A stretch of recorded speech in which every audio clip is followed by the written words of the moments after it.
Hello food lovers, welcome to our channel. నేను మీ రాణి Eramsetti. Friends, చాలా సింపుల్గా టేస్టీగా 10 నిమిషాల్లో చేసుకునే స్వీట్ రెసిపీ చూద్దాం.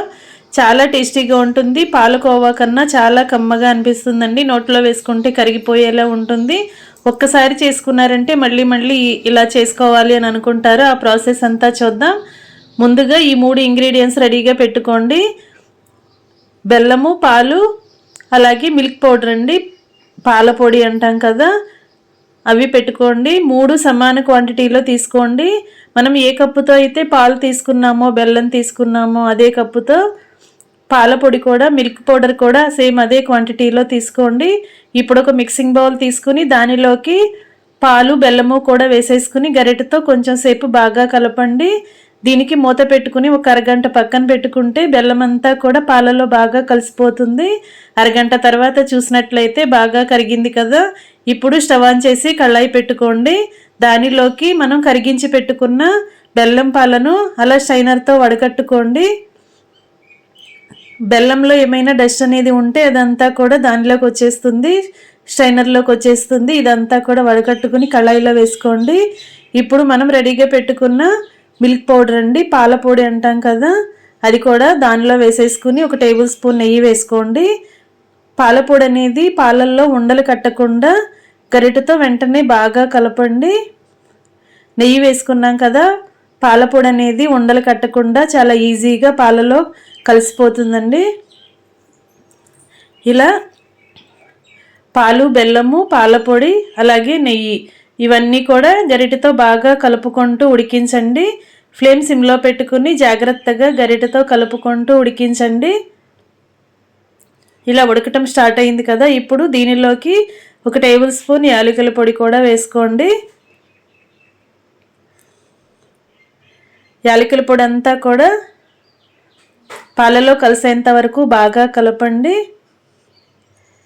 ఇలా దగ్గరే నుంచుని గరిటెతో కలుపుకుంటూ ఉడికించండి. కళాయి అంచులకు అంటుకున్న స్వీట్ అంతా కూడా మధ్యలోకి వచ్చేలా గరిటెతో కలుపుతూ ఉడికించండి. ఇలా బాగా కలుపుకుంటూ ఉడికించండి. ఫ్రెండ్స్, ఛానల్ని ఫస్ట్ టైం వాచ్ చేస్తున్నారు సబ్స్క్రైబ్ చేసుకుని పక్కనే ఉన్న బెల్ బటన్ని క్లిక్ చేయండి. నేను పెట్టబోయే రెసిపీస్ అన్నీ మీ ఫోన్కి నోటిఫికేషన్కి వస్తాయి. ఏ రోజు రెసిపీ ఆ రోజు ఓపెన్ చేసి చూడండి.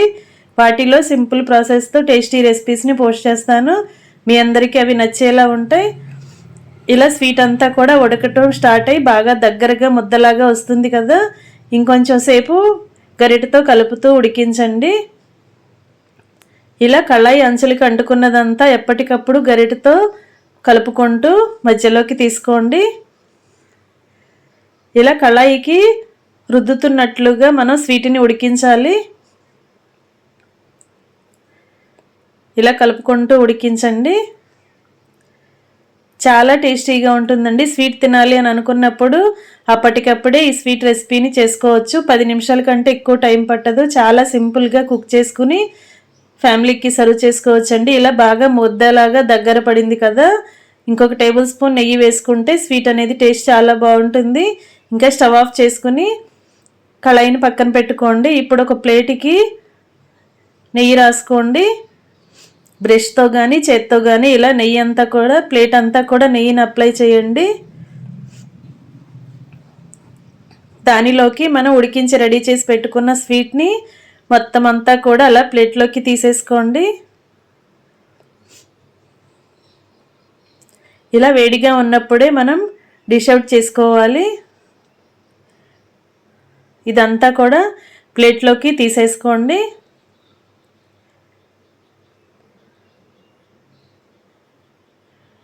చాలా టేస్టీగా ఉంటుందండి. చాలా సింపుల్గా ఈజీ ప్రాసెస్తో 3 ఇంగ్రీడియంట్స్తో మనం స్వీట్ రెసిపీ అనేది చేసుకోవచ్చు. మీ అందరూ కూడా ఖచ్చితంగా ట్రై చేయండి. చాలా చాలా నచ్చుతుంది. చిన్నపిల్లలైతే చాలా చాలా ఇష్టంగా తినే రెసిపీ. పాలకోవా కన్నా కూడా చాలా మృదువుగా సాఫ్ట్గా ఉంటుంది. మనం బెల్లంతో చేసాం కదా, స్వీట్ అనేది చాలా హెల్దీ కూడా అండి. ఇలా ప్లేట్ మొత్తానికి కూడా నెయ్యి అప్లై చేసుకుని స్వీట్ అంతా దానిలో ప్లేట్లోకి వేసుకుని ఇలా పల్చగా స్ప్రెడ్ చేసుకున్నాం కదా. వేడిగా ఉన్నప్పుడే ఈ ప్రాసెస్ అనేది చేసుకోవాలి. ఇప్పుడు పైన డ్రై ఫ్రూట్స్తో గార్నిష్ చేసుకోండి. ఇంకా రెడీ అయిపోయిందండి. చాలా టేస్టీగా ఉండే మిల్క్ పౌడర్ స్వీట్ చాలా బాగుంటుంది. మీ అందరూ ఖచ్చితంగా ట్రై చేయండి. ఛానల్ని ఫస్ట్ టైం వాచ్ చేస్తున్నారు సబ్స్క్రైబ్ చేసుకోండి. పక్కనే ఉన్న బెల్ బటన్ క్లిక్ చేయటం మాత్రం మర్చిపోకండి. ఇలా స్వీట్ని వేడివేడిగా ఉన్నప్పుడే మనం చాకుతో మనకి ఏ షేప్ కావాలంటే ఆ షేప్లో కట్ చేసి తీసుకోవచ్చండి. కట్ చేసుకుంటే ఇలా బర్ఫీ లాగా ఉంటుంది, లేదంటే కోవా లాగా కూడా మనం చిన్న బాల్స్ లాగా చేసుకుని కోవా లాగా కూడా సర్వ్ చేసుకోవచ్చు.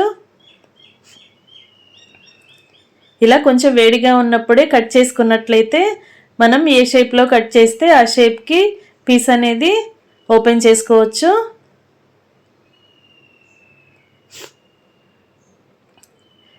ఇలా ప్లేట్లోకి పెట్టుకుని కట్ చేసుకున్న తర్వాత ఒక అరగంట పాటు పక్కన పెట్టినట్లయితే స్వీట్ అంతా కూడా బాగా గట్టిపడి మనం తినటానికి ఈజీగా ఉంటుందండి. ఇలా కోవా బిళ్ళల్లాగా కూడా చేసుకుని డ్రై ఫ్రూట్స్తో గార్నిష్ చేసుకోవచ్చు. చాలా సింపుల్గా టేస్టీగా 3 ఇంగ్రీడియంట్స్తో స్వీట్ రెసిపీ అనేది రెడీ అయింది కదా. మీరు కూడా ఖచ్చితంగా ట్రై చేసి చూడండి. మీకు ఎలా కుదిరిందో కూడా కమెంట్ చేయండి. మరొక రెసిపీతో మళ్ళీ కలుద్దాం. Thanks for watching. నేను మీ రాణి ఎర్రంశెట్టి.